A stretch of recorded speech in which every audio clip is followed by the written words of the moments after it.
Assalamualaikum warahmatullahi wabarakatuh. Halo teman-teman, bertemu lagi dengan saya Oke Kusmayanti.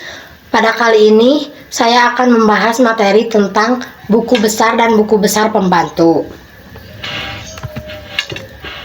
Buku besar dan buku besar pembantu dibagi menjadi 3 bagian.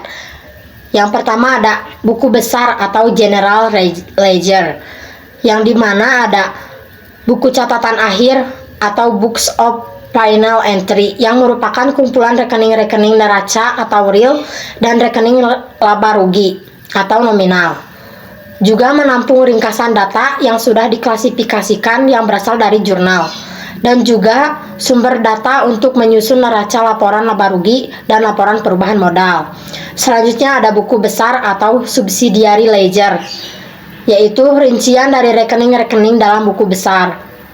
Selanjutnya ada rekening kontrol atau controlling account, yaitu buku besar yang rinciannya dibuat dalam buku pembantu. Selanjutnya ada buku besar pembantu dalam perusahaan manufaktur.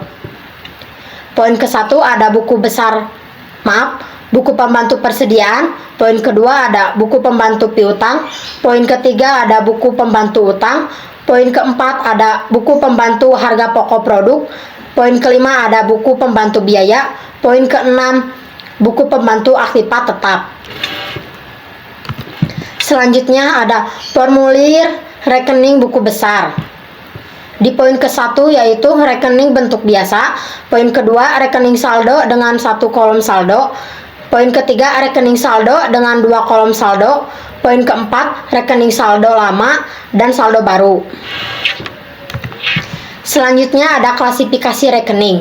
Di sini dibagi menjadi 2 bagian, yaitu berdasarkan laporan keuangan dan juga berdasarkan arus nilai.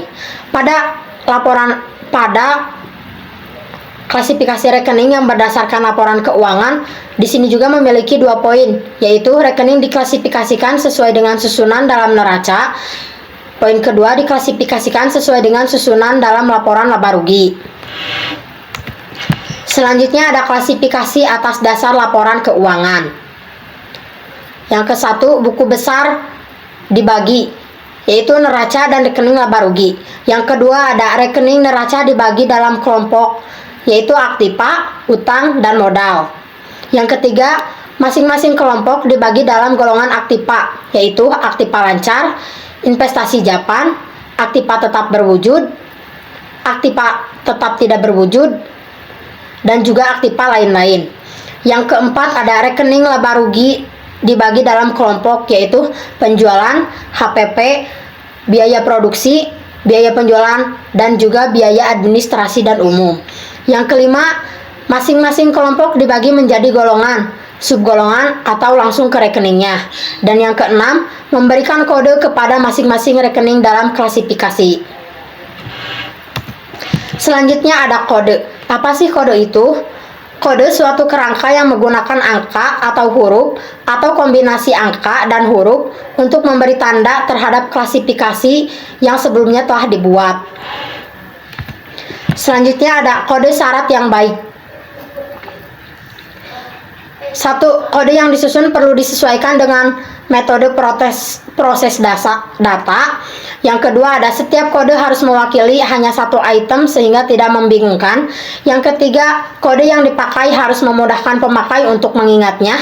Yang keempat, kode yang disusun harus fleksibel, artinya dapat dilakukan perluasan tanpa perubahan menyeluruh. Yang kelima, setiap kode harus menggunakan jumlah angka atau huruf yang sama.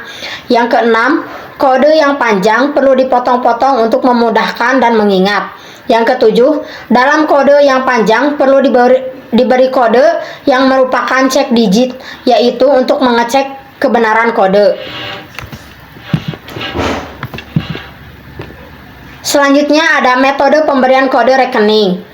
Dibagi menjadi 4. Yang ke-1 ada kode angka atau alfabet huruf. Yang kedua, kode angka blok. Yang ketiga, kode angka kelompok. Dan yang keempat, kode angka desimal.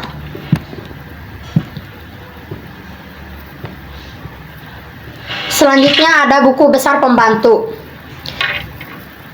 Ini adalah contoh dari buku pembantu, rekening kontrol, dan jurnal yang berkaitan. Bisa teman-teman baca ya. Di sini ada contoh dari buku pembantu piutang, buku pembantu utang, buku pembantu persediaan bahan, buku pembantu aktiva tetap, kartu harga pokok produk, buku pembantu persediaan produk jadi, buku pembantu biaya pemasaran, buku pembantu biaya administrasi dan umum, dan juga buku pembantu biaya overhead.